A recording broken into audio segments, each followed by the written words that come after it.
Our next speaker is Ms. Terry Mesa.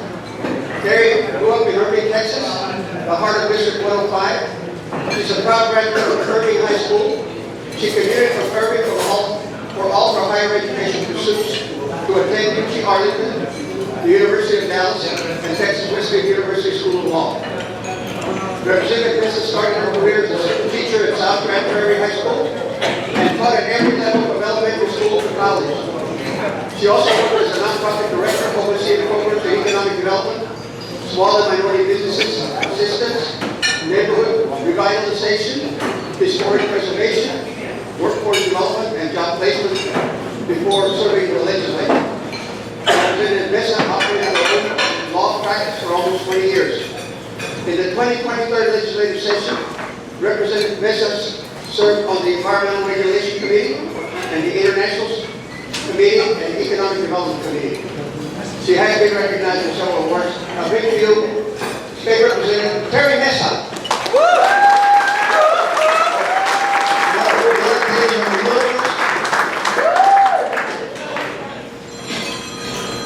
Let's hear it again for Terry Mesa.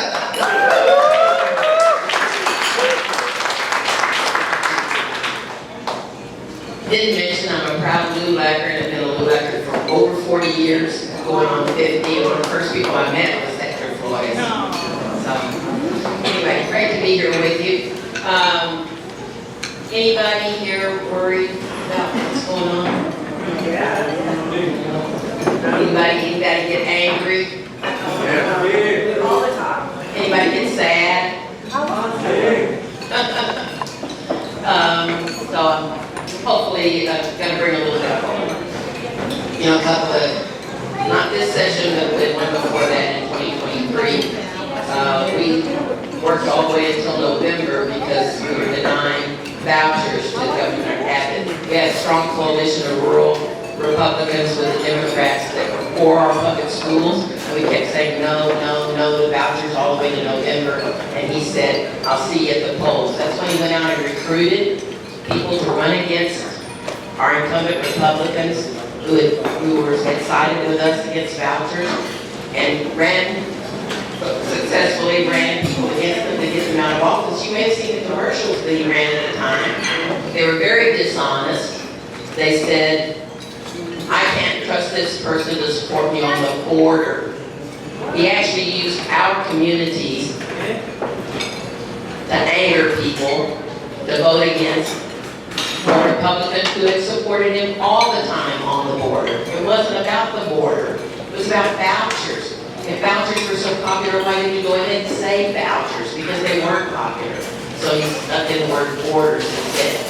So when we started this session at the beginning of this year, we had 31 new state reps. 31, that's a lot. All of those Republicans owed their election to Abbott, and of course they vote however he tells them to. So vouchers passed in the spring in our regular session.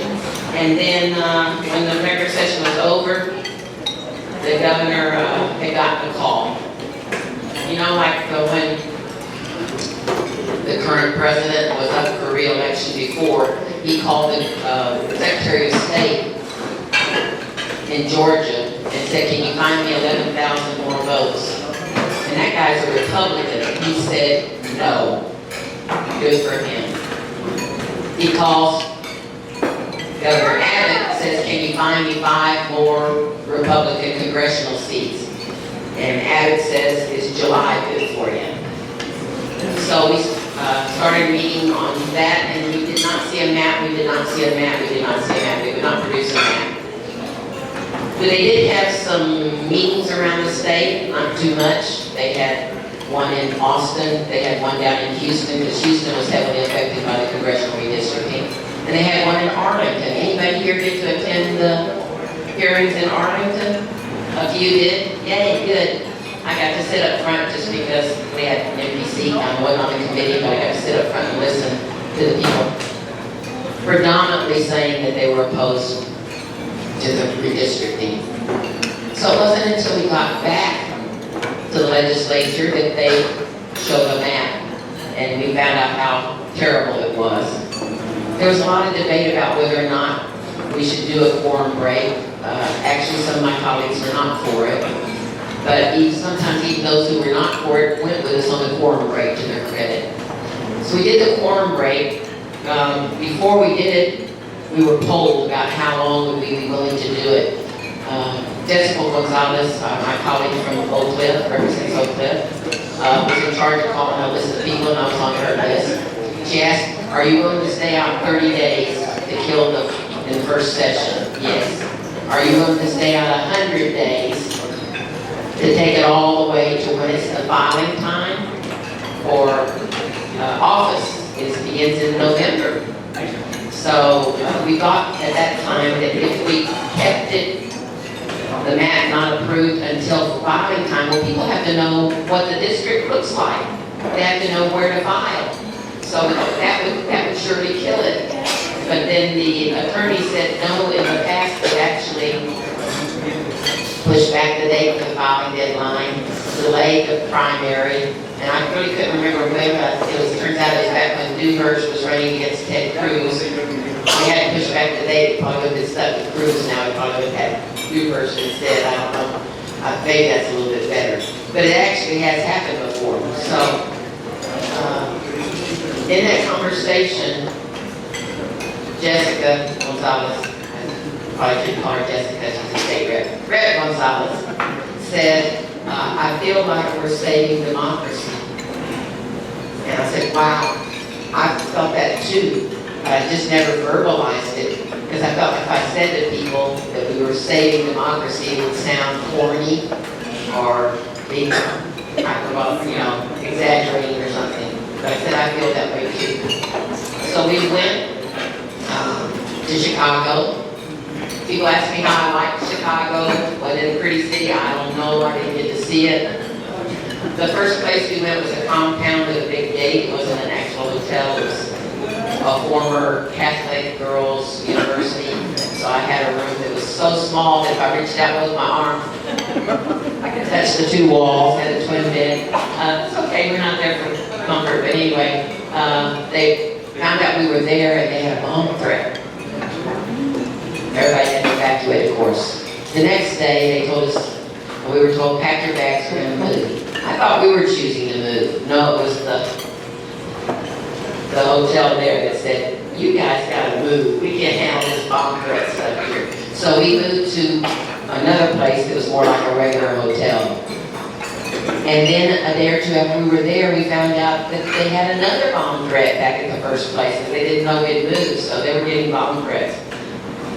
We were at a few days at the second hotel when we had to move because someone had found out that we were there. I was even told I couldn't wear this jacket because it had the state seal on it, my name on it, so that people would not know that the Texas Dems were there in that hotel. We had to keep where we were a secret. So we didn't get out much except to go get on the bus and go attend a press conference.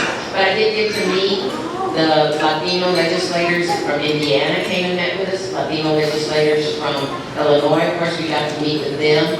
I thought it was fun to find out that most of them had a Texas connection, usually the Rio Grande Valley, but had a Texas connection, so that was kind of cool. And I got to make friends with Congressman Chuy Garcia, who also has a Texas connection. He took us to the Museum of Latino Art. We had lunch, and it took me over to the, I want to say Tejano, it wasn't Tejano, the Mexican part of Chicago, and they have an arch that says, it's the arch is the entrance, Bienvenidos a la Villita. So that was kind of cool to be there in the Mexican part of Chicago. So I did get to see a little bit, but that wasn't what we were there for. We had a lot of meetings. We had virtuals with Obama, with A.G. Holder, with the Tennessee, Kentucky governor, Andy Beshear. So a lot of interest. And so we saw that it was gaining interest. And people were learning about it wasn't just about Texas. This was something that's going to affect the whole United States. Because if he can hold on to his majority in the House, he can hold on to continuing doing whatever he wants to do. And our best chance at defeating him is next year in 2026 is to elect as many people as we can to the House of Representatives in Congress so that we take over the majority. It's not, that doesn't take that many. I think maybe 5 or so. If we elect, we can actually take over the House, and the House will, I think, serve as a check to him. We were prepared to stay there for a long time if needed to be, but the attorney said you need to go back. He said, we don't think we should go back. No, you need to go back because we need to have them go ahead and pass it, because as soon as they pass it, we can file a lawsuit. And the longer you stay out, the later it is when we file a lawsuit, and the less likely it'll be to get an answer in time to stop the maps. So the decision was made for us to come back, which was a tough time to make that decision, because on Saturday there were rallies all over the place saying, yay, you left. No, we're back. But we attended the rally in Chicago. There was a big march in Chicago. Came back on Monday morning. I said to the group while we were discussing about what to do, I said, well, you might be able to make me go back to Austin, but you can't make me go back to the House floor. So that's what I stayed true to. We all have to give grace to all our colleagues for whatever decision they made. It was best for them and their districts. But we came back to Austin. Most of our colleagues got on the bus, went to the House floor. A few of us got in an Uber to take us back to the Union Hall where our cars were parked. So I got my car and I drove over to the AFL-CIO building and watched them convene on the House floor and declared that there was a quorum existed. Then he said that everybody had to be back on Wednesday and to go sign a permission slip. I thought, okay, I'll be back on Wednesday, but I'm going to go home to see my son. And then they said, well, and the arrest warrants are lifted for everybody who came back. But for those who did not come back to the House floor, those people still have an arrest warrant on them. Oh, great, that's me. What's the likelihood of my being able to drive from Austin back to here to the FW without a DPS officer pulling me over? And if he did, he was required to take me back to Austin.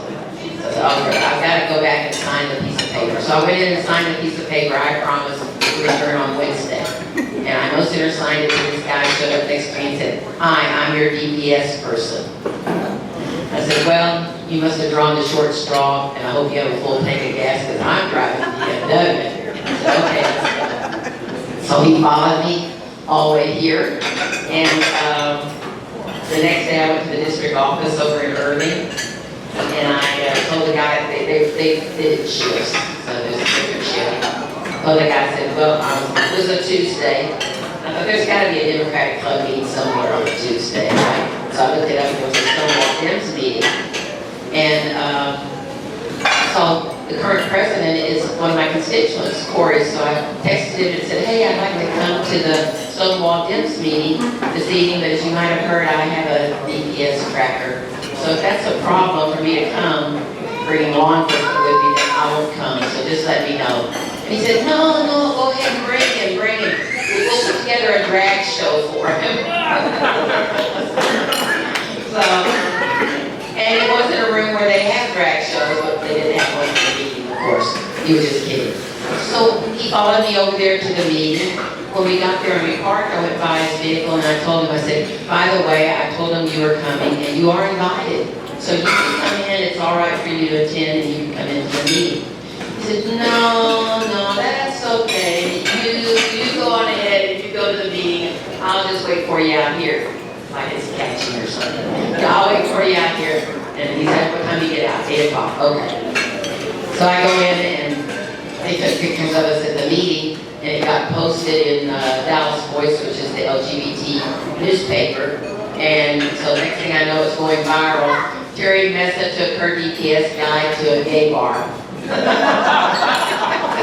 Which I did, but it wasn't like I was trying to be mean to him or something. I was attending the Stonewall Dems meeting, but anyway, I did take my DPS guy to a gay bar, so if you heard that, it is true. The next morning when we went back, one of the advantages of having a DPS tracker is that there was an accident on the freeway going back and a helicopter landed. The accident was so bad.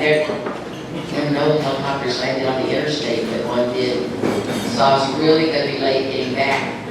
And so after we got through the traffic, I started doing 90 miles an hour, and my GPS guy would stay right with me. So there's one advantage to having a GPS tracker. You do 90 miles an hour. Most of you do 90 miles an hour on the interstate anyway. I know I've seen it. But anyway, to get back in time. So I wrote to him and said, hey, we made it. And he texted me back, yeah, we made pretty good time. Wednesday, when I wanted to be back there on Wednesday, even though, like I said, kind of in protest, I was not part of establishing the quorum. But I wanted to be there on Wednesday because that's when they were voting on the mask, and I wanted to vote no for my district, vote no against the mask. Obviously, they passed anyway. We had a pretty brutal session when we got back. The other side was very mad at us for going on quorum break. They passed a lot of really bad, ugly bills. They were also kind of a little bit ugly to us.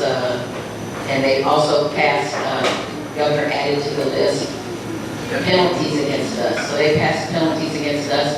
I received a bill for $10,000 for my quorum break. Well, a little bit under $10,000 for quorum break. I don't have that money. They won't be getting it. So I don't know what they're going to do.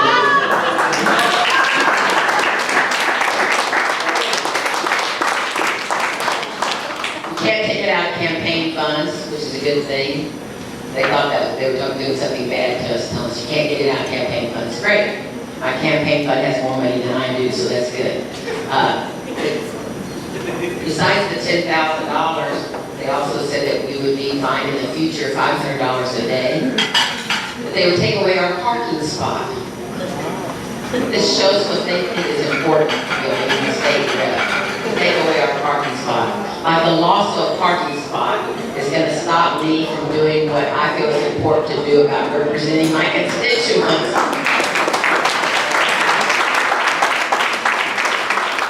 So anyway, they tried to penalize us as much as they could, so they passed that kind of bill too.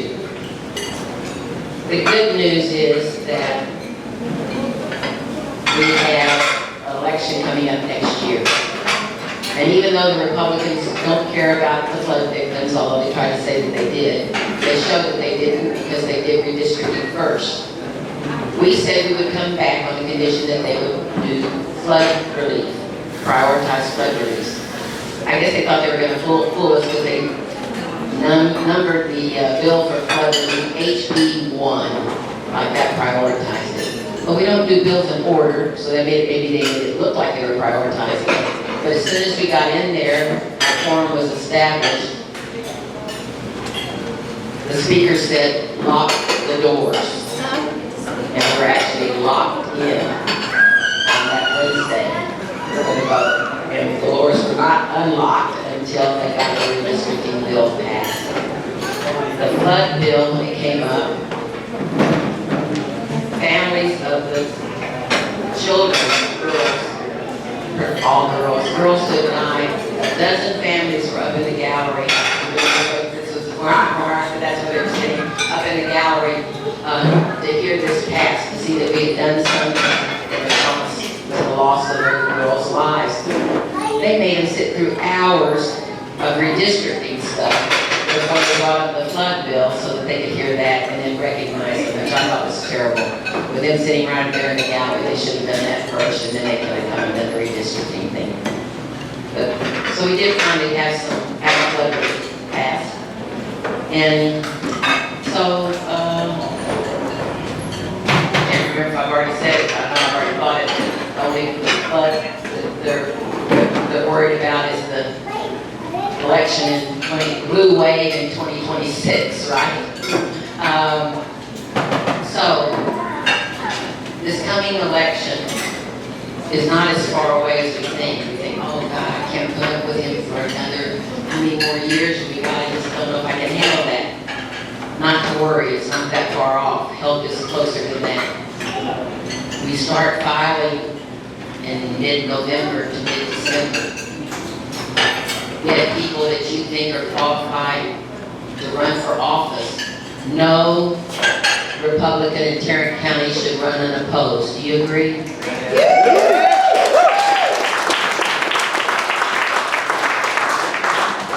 men, you're much better about thinking, I'm qualified, I'm gonna run.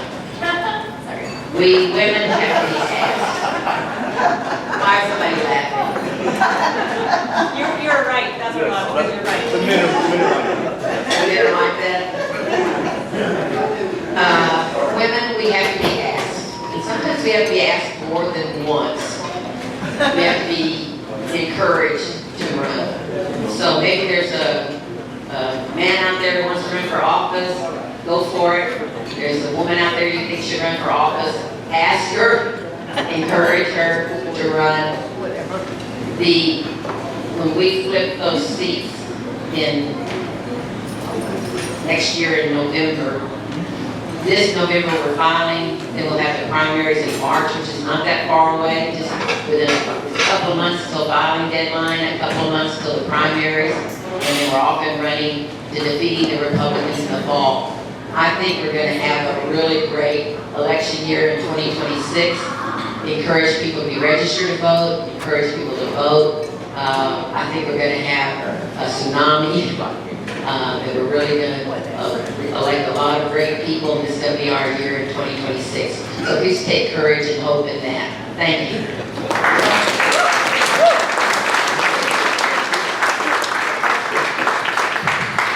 No, you already heard enough from me. There aren't any questions, are there? Okay. Yes, sir.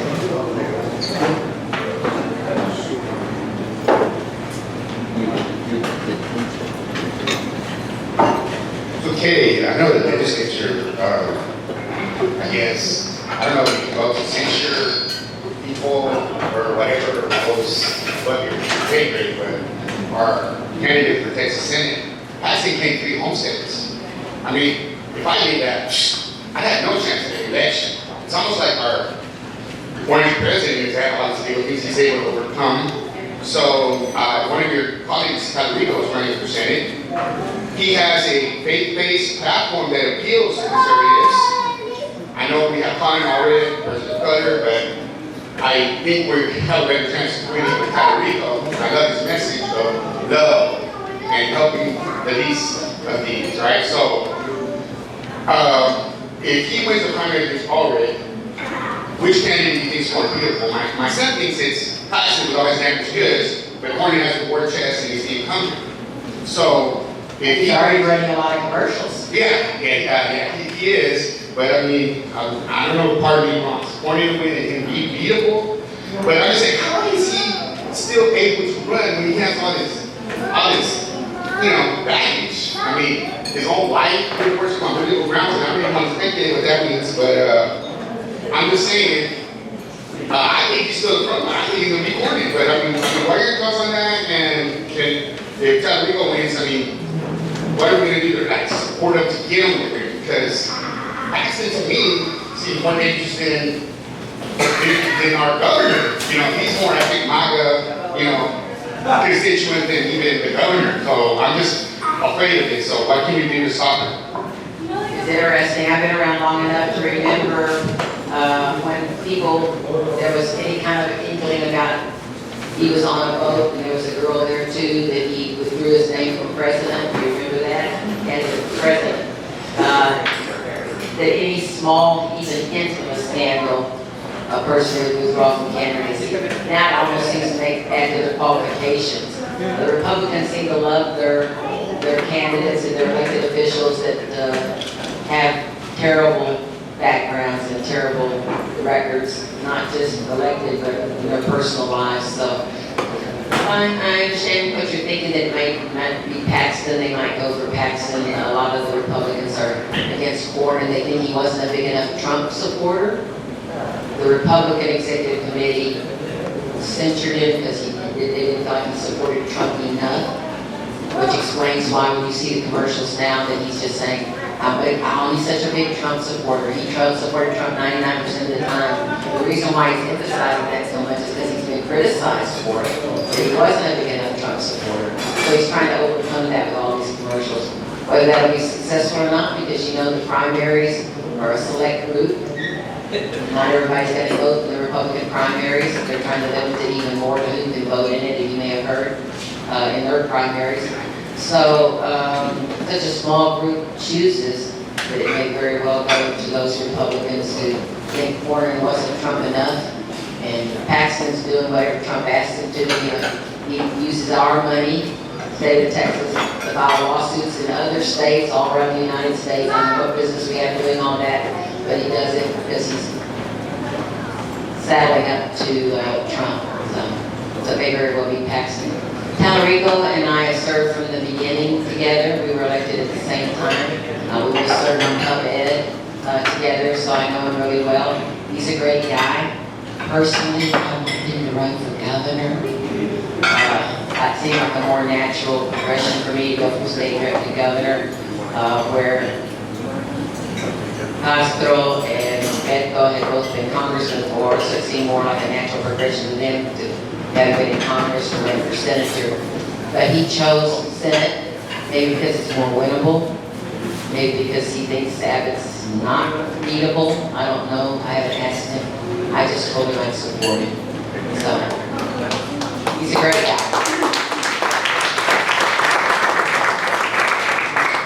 Just real quick, given the extremism of the legislature, do you see a scenario in which fighter versus Joe will be happening?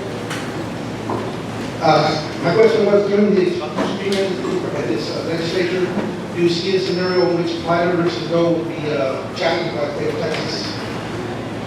That's where they basically prevented undocumented students from attending school because they're not funded, they're trying to charge them.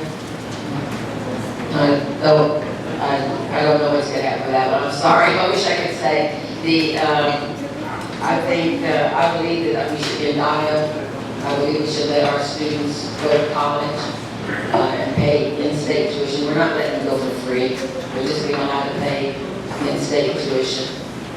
A lot of them here came as babies, as children, so they didn't have a choice. What were they supposed to say at 3 years old? No, Mom, I'm going to stay here. They came with their families. In order to be indoctrinated, you have to attend Texas public schools. You have to spend your high school years attending a Texas high school and graduate from a Texas high school. We've invested in those kids. We put our Texas money into those kids being educated. And so if you want to speak Republican language, we just want a return on our investment.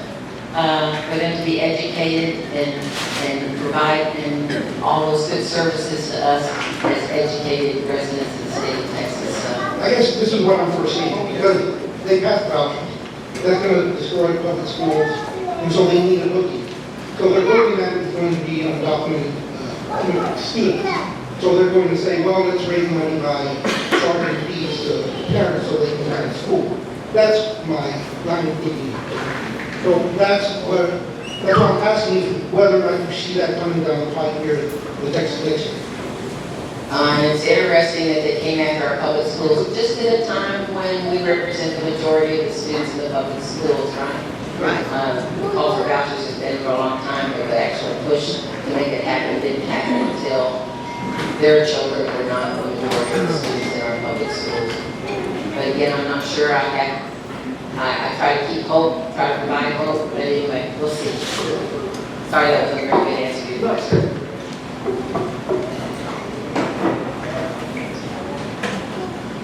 You're on, Hector. Any other questions? Thank you.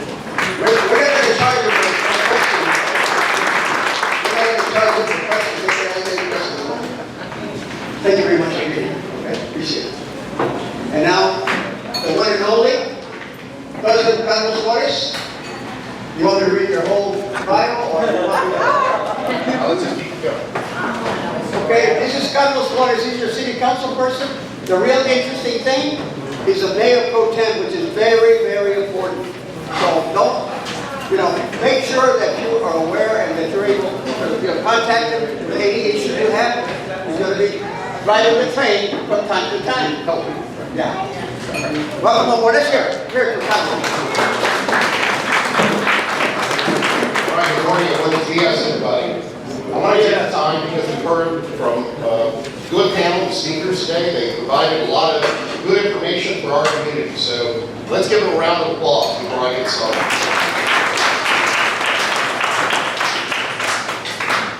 And Deborah alluded to this, one of the things that we do on council is we look for ways to better our communities, right? And one of the best ways to do that is to put together an effective budget. Budget exercise, we have to go through this every year. Since I've been on council, what I've noticed is we do a better job of it every single time. We try to increase that public participation. We want to hear from you all because the budget touches all our lives, okay? And there are 4 categories of emphasis that we're looking at when it comes to our budget, all right? In no particular order, public safety, we've heard from the vast majority of you that public safety needs to be on that top list. So we're putting in dollars for that, and we're making sure that that gets addressed. The next thing, infrastructure, and that covers our roads, sidewalks, etc. The city continues to grow, keep in mind, while it grows and while we have the need for new infrastructure, we have all the existing infrastructure that requires maintenance and repair. We have to figure that out every single year. Then we have community investments. Because like our community centers, like Denver's trying to get a new community center in our district, we have to keep up what we have in ours. I've been fortunate to give a lot of dollars to the Northside Community Center for improvements and repair. It's the largest community center in the entire city. Proud of that. Non-built community centers being totally replaced. That's with heavy lift, but we were able to do it. Now I'm working on trying to get the Triad Community Center some needed dollars. It's very competitive because there are a lot of us. We all have our needs for our districts, so we have to be equitable in how we get those dollars across the entire city. And the last thing, economic development. We need a good, robust economic development engine, and even the smaller engines in our communities keep propelling us forward, right? We're not now officially probably close to the 10th largest city in the entire nation. So that's important. And being that, we need to be able to continue to attract good paying jobs on all spectrums, right? We have a lot of work to do in that regard, but we're working towards it. Now, I don't know how many of you have gone, those that live in Fort Worth, have gone to a budget meeting. Show of hands, has anyone gone to a budget meeting yet? Wow, okay. Well, it's available online. If you haven't seen it, watch it. It's not that long. It's really full of good information. And I encourage you to do it. It may not be the most exciting thing to listen to, but it's one of the more important things you can listen to. President. And as council members, we get your input. If we don't hear anything, we're going to have to go with what we know. And based on the input that we share with one another, try to assemble the best budget possible. That budget is $3.09 billion. That sounds like a lot, but a lot of that budget's already spoken for.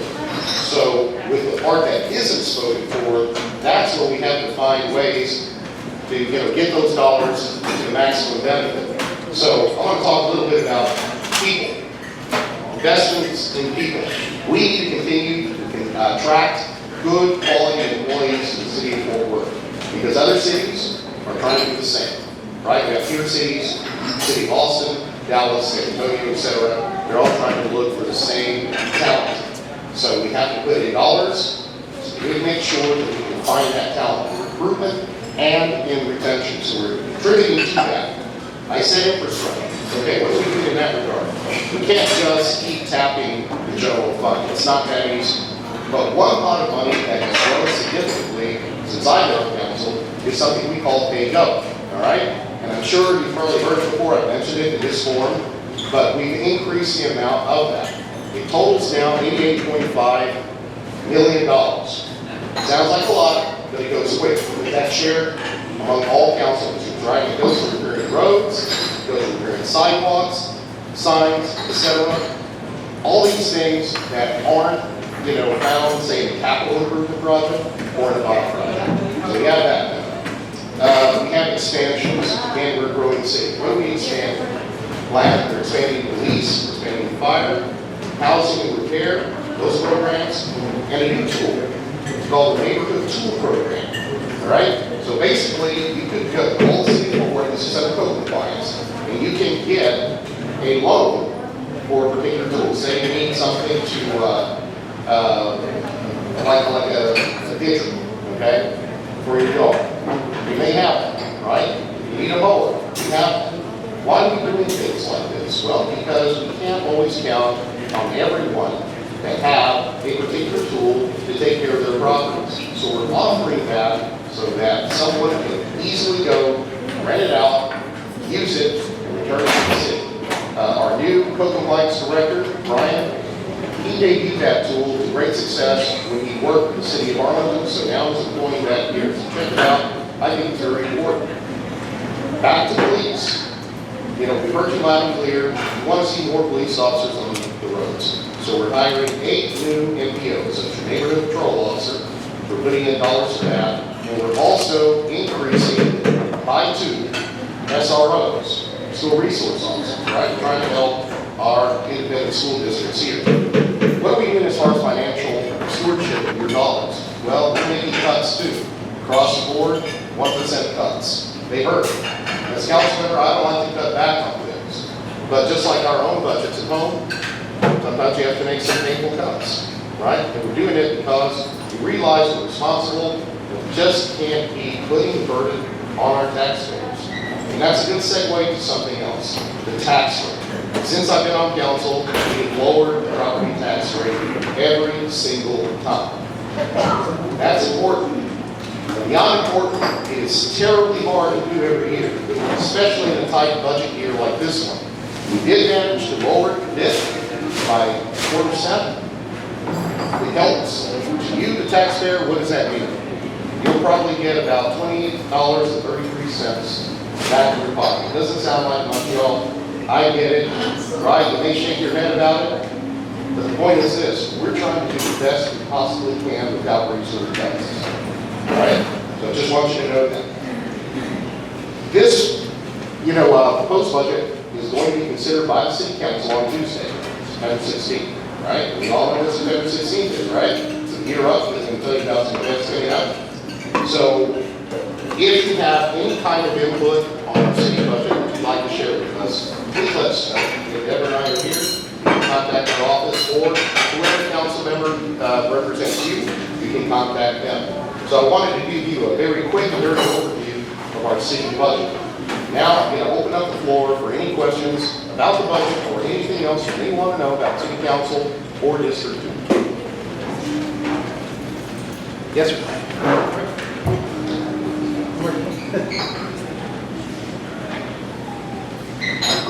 Yeah, I'm going to ask you the same question I asked Deborah regarding the recent Supreme Court ruling that basically made racism part of the ICE protocol. What will you do to actively protect the students, parents, individuals, friends, relatives, family from ICE, including if necessary, not agreeing to acquiesce to federal government if they handle funding us? Well, I can tell you this. You've probably heard it before. It's lamentable that our communities are being impacted this way. I don't like it. I don't like seeing it. I don't like the fear that's generated. Okay? Federal law, governs immigration enforcement. All right. So what can we do within federal law, to protect our communities a little more? I had this conversation with Superintendent Holman when Northside experienced, the unfortunate, incident where you had that educator spouting on his personal beliefs, in regards to immigration and Hispanic communities on social media, right? Told her then and there, you need to, if you haven't done it yet, try to codify a process where, yes, we are in compliance with federal law, but at the same time, we're protecting our campuses, right? And I had that same conversation with a few of our trustees. Furthermore, as a council member, I'm talking to the Fort PD department. They have printed materials as far as what your rights under the law are. Okay? And it also communicates that Fort PD is not actively doing this. Okay? They are not in the business of immigration enforcement. All right? Unless there is a formal agreement between them, or the sheriff's department, between the federal government, to do something. But I can tell you this. When I see incidents that allegedly happen on Facebook, some people contact me and say, is this really happening? I can assure you, for the most part, it's not what people think. There are a lot of different law enforcement organizations that are not interested in doing immigration enforcement, only ICE can. Okay? I'm not going to say that it's not possible that ICE is in Fort Worth. If they are, to be honest with you, even Fort Worth PD sometimes has issues knowing about when they're there. Yeah, no, there are too many anecdotal stories going around that not taken right? Just for that Chorizo Menudo, there was a restaurant owner that said that they they're asking about their workers, right? And then the one metal said there's rumors going around about $1,500 bounty for each person that's taken in. That's an incentive that they're, many people are going to take. Like if I can round up 10 people and get $1,000, I'm going to do it. If I have that mindset. So again, it goes back to what will you do, or at least be pledged to do the best that you can to actually protect your undocumented students and residents. Yeah, another thing that I want to mention, more on a personal level, I've been approached by some that want me to write letters of conduct for them in order to get, their immigration status in order.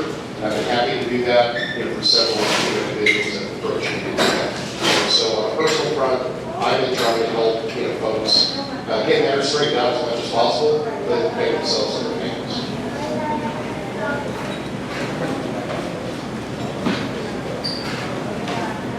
Thank you for being here, Councilman, and sharing all that you've done here in this district. I just have two questions. The first one is, did you weigh in on the loss of voting polls here in Northside? I did. I'm not one to necessarily share any significant detail. The conversations that I have with other elected officials, between us, right? Because there is professional discretion. But I can tell you this, I had conversations with a few of the county commissioners before the vote and after the vote. All right? And even further, even though we didn't agree, not all of us, that is, I proposed a possible solution for it. All right? Got floated to some of the commissioners and to Judge O'Hare. They didn't take it. I'll just leave it at that. My second question, thank you. My second question is, and I know that you think through all your votes and all your positions, how did you reconcile with yourself and with your constituents to vote against the DEI elimination, or to vote in favor of the DEI department elimination of the city of Fort Worth? Okay. Let me correct you on one thing. It was not an elimination. It was a suspension. Okay? And these distinctions that we need to have, never contest to, that was a tough vote for all of us. I didn't like it. It was like I was honest. Since January, our city legal department has been studying the executive orders from the Trump administration and what the report is, because they can't have their way with the law, right? We just did not know at the time that they were being issued what the end result would be. So they began examining. Along the way, they had executive level discussions with council, telling us what they found and what they still needed to look at. Right? Around the May time frame, they told us these do have a way of law. And we're going to have to do something, else we would be in violation of federal law. We received a letter from the DOJ that told us if you don't comply, you're going to have to. Okay, so that's pretty serious business, right? And it means that we're going to have to spend a lot of city dollars to defend ourselves if we do nothing. So doing nothing is not a solution. We have to do something. And the best course that our legal team advised us was to suspend our DEI ordinance. Not eliminate it, suspend it. Because again, times change, administrations change.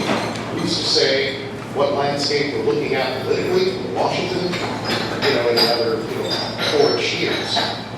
It could change. So we want to make sure that we're not gutting what we already have codified. But again, just suspend it. That would have to be in compliance. And then at risk is what? Multi-year, $277.1 billion worth of federal grants. And I think all of us here know what a lot of those federal grants touch. They touch community, based programs that help us. They touch mediation programs that help us here in Beecham, and even that. I'll give you a particular example. There was one FAA grant that we received that would have benefited Beecham.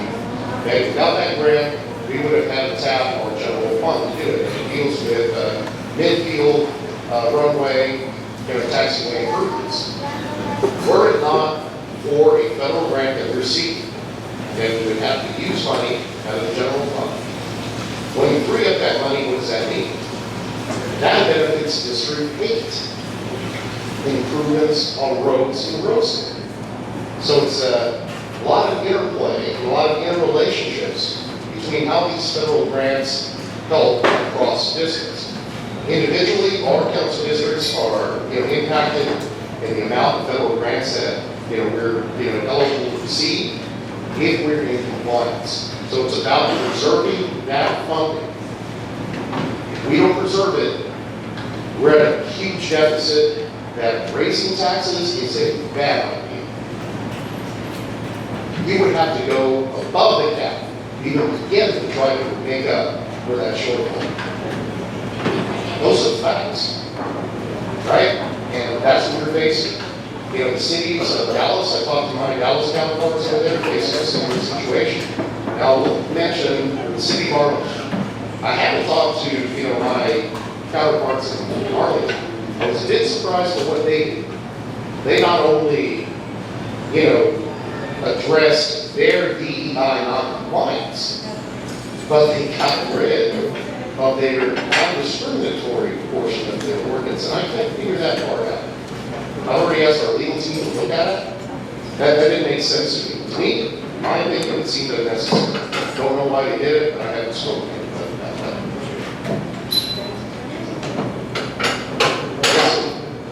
Councilman Flores, what I'm continuing in your conversation, what I'm bringing to you from as a LULAC representative is, unfortunately, it's in your district, and it's in your wards, and it's happening in the community, the ones that are LULAC or the ones that are wanting to join LULAC, because these are issues that are grassroots.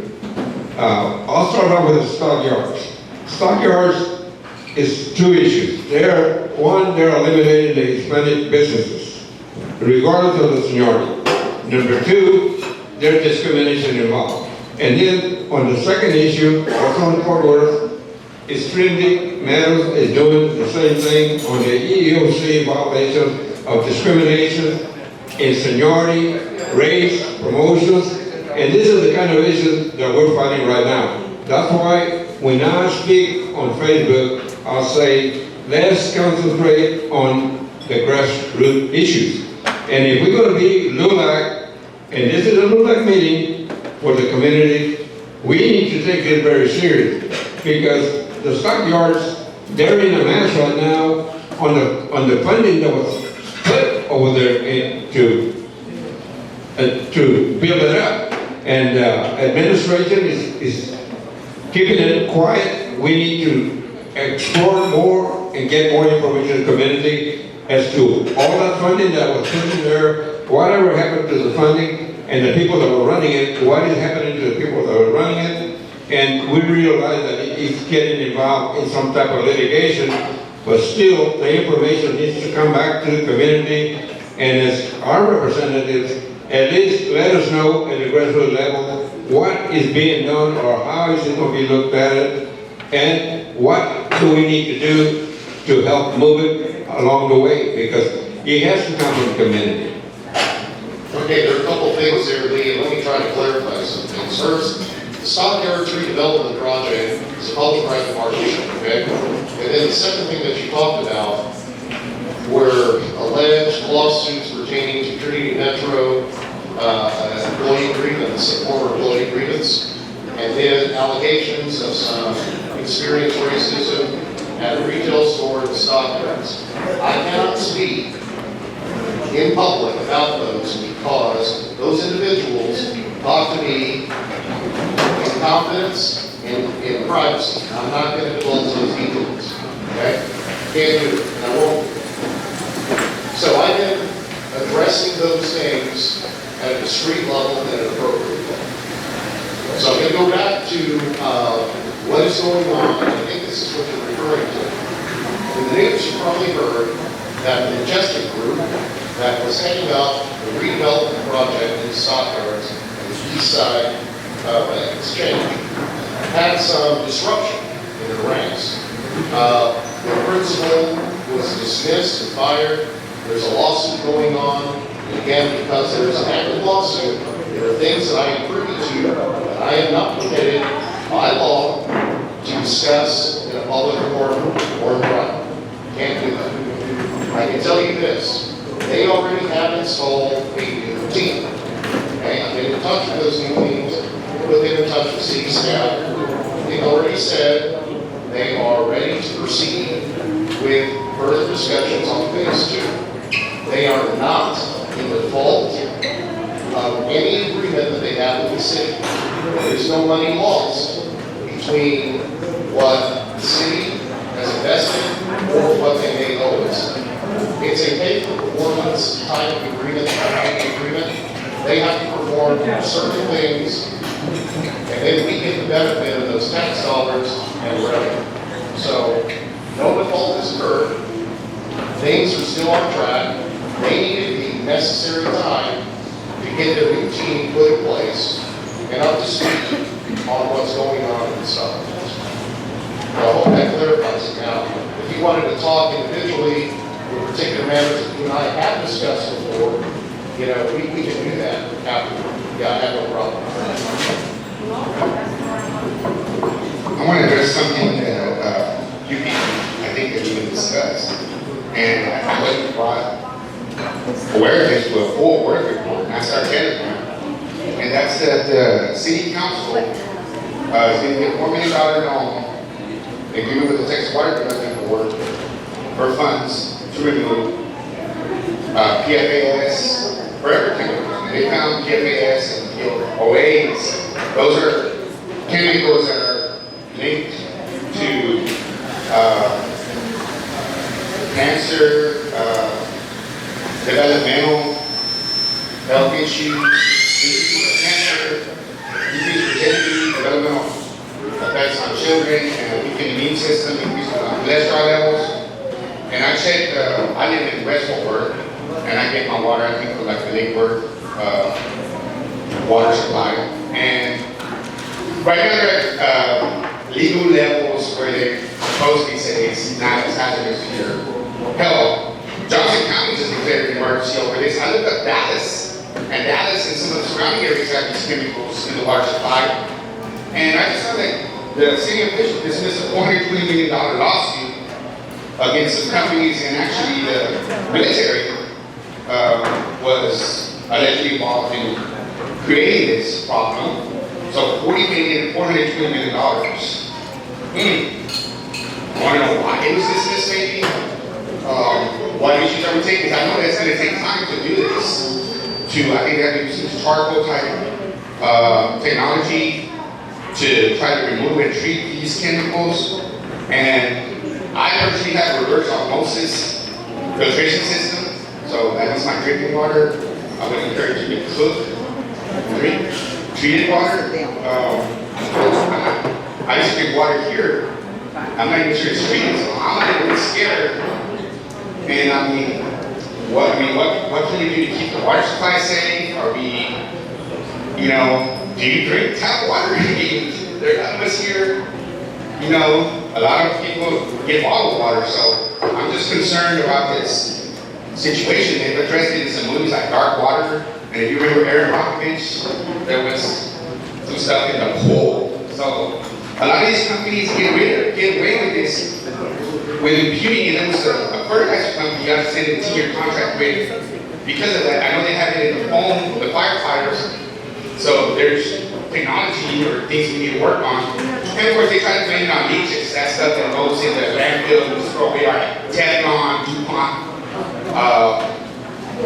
fryers, pans, what have you.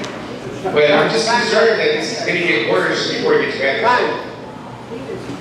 We gotta roll it. Let me just make a clarifying comment. Yes, there is something called PFAS, right? Unauthorized by chemicals, called forever chemicals. For few decades, the government, military, and military installations has used these chemicals again. One noteworthy use is fire retardant.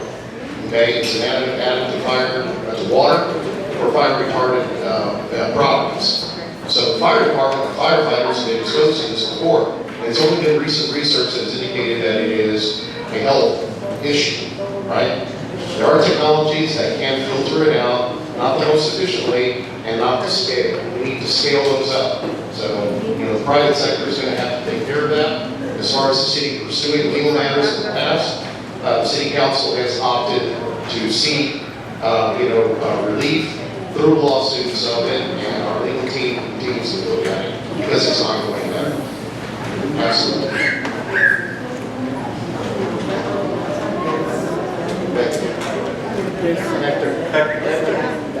I'm sorry. Take another question. We're going to have to move forward on this. It's your call. That's all. That's it for this part. Thank you all.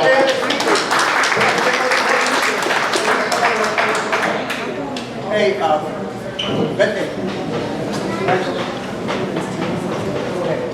Introduce yourself, please.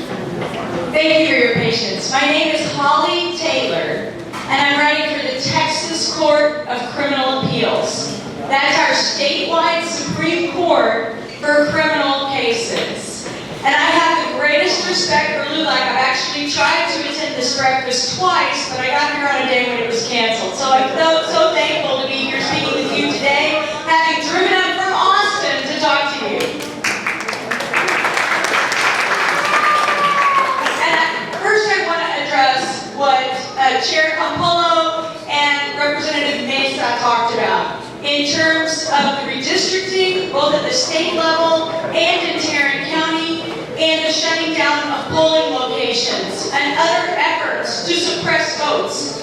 And what I want to say to you is that tells me one thing. They are afraid of your voices. They are afraid of your votes. And that tells me another thing. And that is that your votes and your voices have power.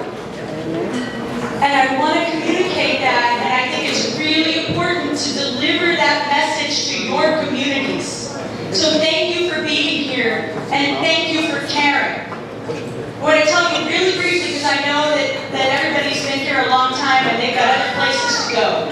I am running for the Court of Criminal Appeals. That's the highest criminal court here in Texas.